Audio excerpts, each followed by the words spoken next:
Hello, I'm Bob the Booker and welcome to my channel, and today I wanted to talk about a little book that I've just read recently called Riambel by Priya Hein. And it's a book that I just found fascinating on so many levels. And I think it came at the right time in the sense that, well, I mean, I've had it for a couple of months, but finally decided to read it at the right time. It is relatively short. It's about 160 pages, and so many of those pages are sort of, relatively light, lighter on text or what have you as well. So actually the pages go very quickly. And that's not me trying to sell it as like, ooh, look, you can read a book in half the time. It's more that I think it's really impressive how much this book manages to achieve in such a small amount of space on the page. And also, the reason it came at the right time is because my brain has been all kinds of everywhere and hasn't been working. And so being able to sort of devour a book in pretty much one sitting speaks not only to like how the sort of this book works on that level, but also I just found so engrossing. I found the book so engrossing that I was able to kind of sit and really kind of sink into it. So let's get talking a little bit about what this book is. I will go into some spoilers. It's quite hard to talk about a lot of the book, I guess, without really going into spoilers. So I'll do a little bit first, talking more broadly about the book, and then go into some wider spoilers after.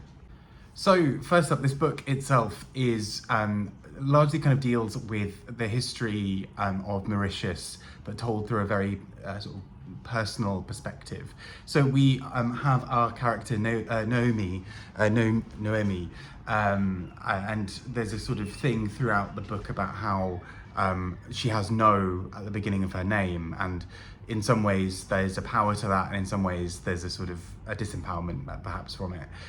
But she is this young girl growing up in Mauritius, in this town Riambel, that is relatively poor, and is relatively has kind of quite a complicated relationship essentially. So it's a city or town where a lot of the people who are around the area are either locals or white people from various countries who have kind of moved in to be on a sort of an extended holiday, or have bought up loads of hotels or whatever else. And there's sort of this idea that there's a sort of spillover of people buying hotels there because the other parts of Mauritius have sort of all the land has kind of gone to hotels. And so she's automatically sort of situated this in a place where the town is sort of an exploited place, and it's where the locals don't even really feel that they actually live there. And right from the beginning, there's something so fascinating about that, because there's an undercurrent throughout a lot of what she's saying of this frustration that she is sort of trapped there, and that other people have the luxury of sort of flying in and out, and she sort of thinks about these sort of flights being so expensive and whatever else. So all the way through, we've kind of got this character who is trying to really process a lot of what is going on around her. She sort of talks about the fact that the name Riambel, she's convinced, is from the French like Riambel, and this kind of idea of it's sort of like this really like this idea of laughter and prettiness and sort of beauty, but actually for her there's this sort of disconnect, because there's so much beauty naturally around the area, but equally there's so much where she is sort of seeing that being exploited. And what I think is really clever about the way this book starts to build is we kind of get these short snippets, sometimes poetry, sometimes little bits of things written in Creole. And she even talks at one point about one of the only sort of white people who's sort of decent to her is this woman who is sort of long-term volunteering there, perhaps sort of retired in Riambel, and is sort of teaching English, but also sort of just largely, has been one of the only people to learn Creole. And so you've got like little passages like those, and you've got recipes. And the thing that typically and actually what I really enjoy, there's a food writer and TV chef who gives one of the blurbs for this book, talking about how it's nice to see Mauritian food really celebrated within a book.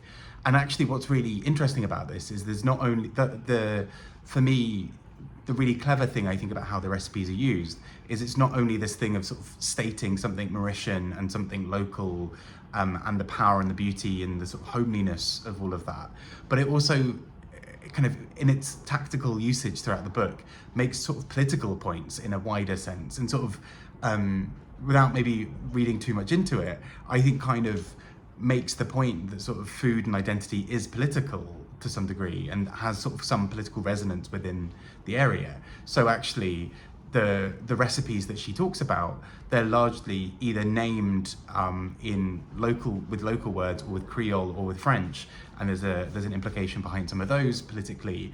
The ingredients are largely local and sort of something from the island, but then sometimes they talk about adapting the recipes for Western taste buds. And so there's this sort of thing about accommodation going on in there. And I realise that sounds like I'm digging in way too much in the weeds about recipes in the book, but I think it's done really cleverly. It reminds me a little bit of how recipes are dropped in a really interesting way in There Are More Things by Yara Rodriguez Fowler, where the recipes have this kind of other thing about home going on in there. And so although it doesn't at first seem to make sense why we've got a recipe in a book that otherwise isn't about food, there is actually something else going on that I think is really clever and really interesting with those.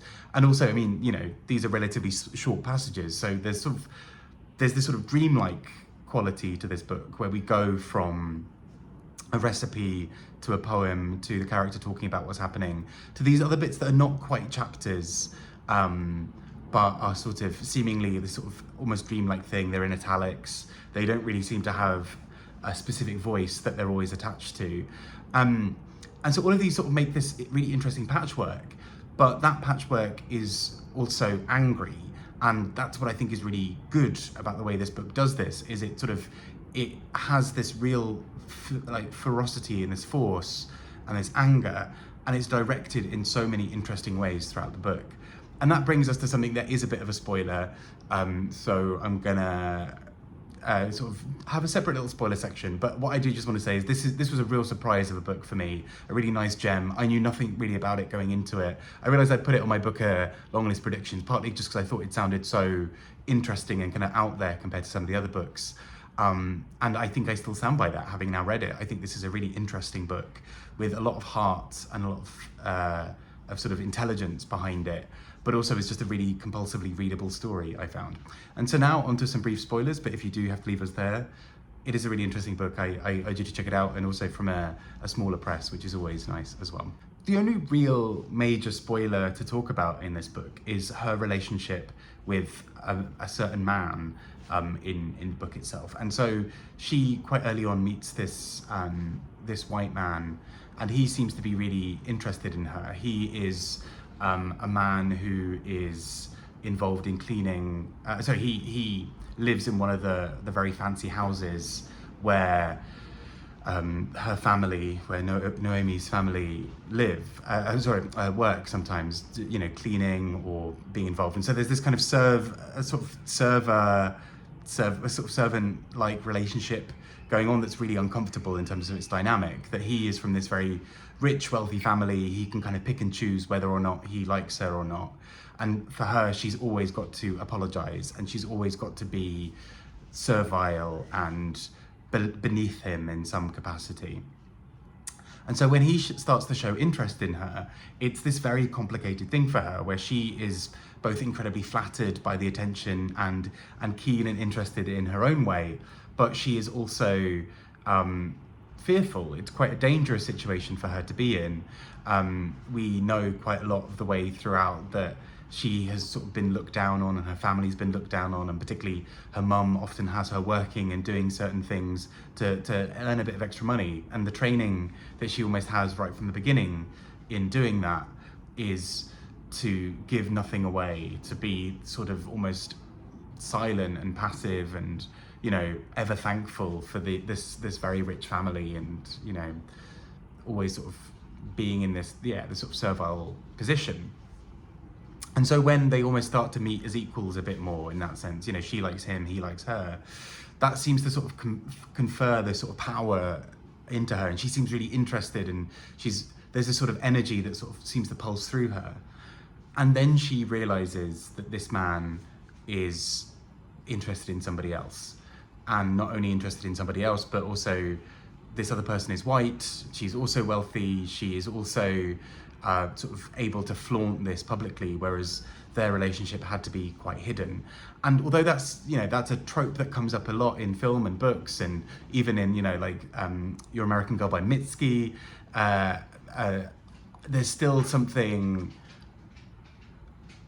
really powerful about the way this book does. Hello there. Sorry, it's got a little visitor there. Hello, Chili. And you might be able to hear him panting.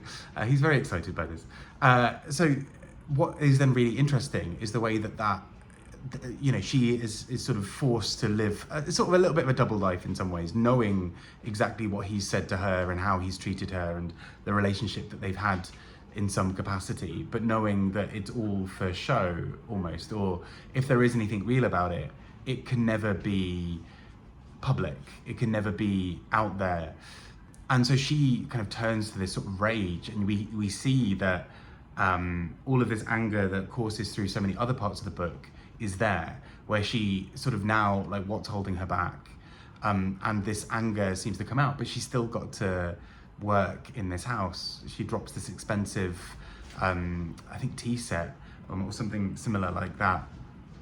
And it's that she's scolded for it, but she sort of almost doesn't really care, because as far as she can see, what else is there, now? She's been double crossed by this man, and she knows that given the position of, there you go, Chili, given her position in society and in the country and the island that she grew up in, she is a second-class citizen and almost seemingly always will be. And so I think what is then really interesting about how this book does that is then really channels that anger in such a pure, clear way. It's so brilliantly done to articulate just how awful that is for Naomi. And I just think it's so well handled, and it kind of comes towards this really brilliant end that I think just so poignantly captures some of that anger and the sort of hopelessness of that situation. So I think Chili's just having some water. So if you could just hear some noise in the background. But yeah, all of that is to say, I think this book is a really interesting gem of a book. I think it does so much in about 160 pages. And given that a lot of those pages are relatively short and blank as well, even fewer really than 160 pages worth of words. And that is such an achievement to have done that much with this book, I think. And I think it's just, yeah, I mostly as well, part of the reason why I'm doing a solo review of this book is I also just really want to hear other people's thoughts on it. I know Ben Reed's Good absolutely loved it, and I totally see why, and basically it's because of Ben Reed's Good that I've sort of bumped this up the list a little bit more. I just think it's such an interesting book, and I'd really love to hear people's thoughts. Anyway, before I ramble on more, check it out, take care.